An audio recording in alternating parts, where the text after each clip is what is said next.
नमस्कार दोस्तों, the global आई में आपका स्वागत है। संयुक्त राष्ट्र के एक सत्र में ऐतिहासिक मतदान हुआ है, जिसमें भारत ने एक बार फिर अपनी पारंपरिक नीति को बरकरार रखते हुए स्वतंत्र फिलिस्तीन राष्ट्र के गठन के पक्ष में वोट दिया है।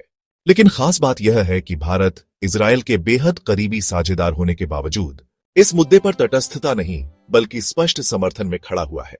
भारत दशकों से दो राष्ट्र सिद्धांत का समर्थन करता रहा है। इस सिद्धांत के मुताबिक इजरायल के साथ साथ एक स्वतंत्र और संप्रभु फिलिस्तीन राष्ट्र का गठन होना चाहिए। यानी भारत की नीति साफ है, मध्य पूर्व में स्थायी शांति तभी संभव है जब फिलिस्तीन को उसका हक मिले। हालांकि हाल के वर्षों में कई मौकों पर भारत इजरायल के पक्ष में दिखा, लेकिन इस बार का वोट काफी महत्वपूर्ण माना जा रहा है। फ्रांस और सऊदी अरब द्वारा लाए गए इस प्रस्ताव पर कुल 140 देशों ने समर्थन में वोट किया।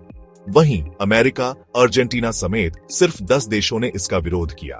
यह नतीजा साफ दर्शाता है कि अमेरिका का प्रभाव वैश्विक मंच पर लगातार घट रहा है और उसके सहयोगी भी अब स्वतंत्र फैसले ले रहे हैं। भारत का यह कदम भी अंतर्राष्ट्रीय स्तर पर काफी अहम माना जा रहा है, क्योंकि भारत एक ओर इजरायल के साथ रणनीतिक और रक्षा साझेदारी रखता है, वहीं दूसरी ओर वह फिलिस्तीन के अधिकारों का समर्थन भी जारी रखता है। फ्रांस के राष्ट्रपति इमैनुएल मैक्रों ने कहा कि फ्रांस और सऊदी अरब के नेतृत्व में यह प्रस्ताव पास होना मध्य पूर्व शांति के लिए एक नया मार्ग खोलता है। उन्होंने साफ कहा, हमें मिलकर शांति की दिशा में आगे बढ़ना होगा। दूसरी ओर इजरायल ने इस प्रस्ताव को सिरे से खारिज कर दिया। उसका कहना है कि स्वतंत्र फिलिस्तीन राष्ट्र का गठन व्यावहारिक समाधान नहीं है।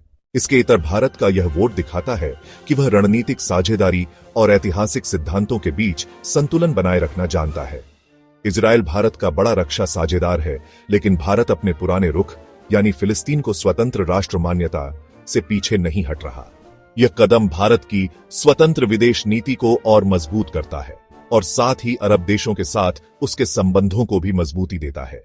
संयुक्त राष्ट्र का यह मतदान सिर्फ इजरायल फिलिस्तीन विवाद तक सीमित नहीं है, बल्कि आने वाले वर्षों में वैश्विक राजनीति की दिशा तय करने में भी अहम भूमिका निभाएगा। भारत का रुख साफ है, शांति के लिए दो राष्ट्र जरूरी है। इस खबर पर आपका क्या कहना है, कमेंट करके जरूर बताएं।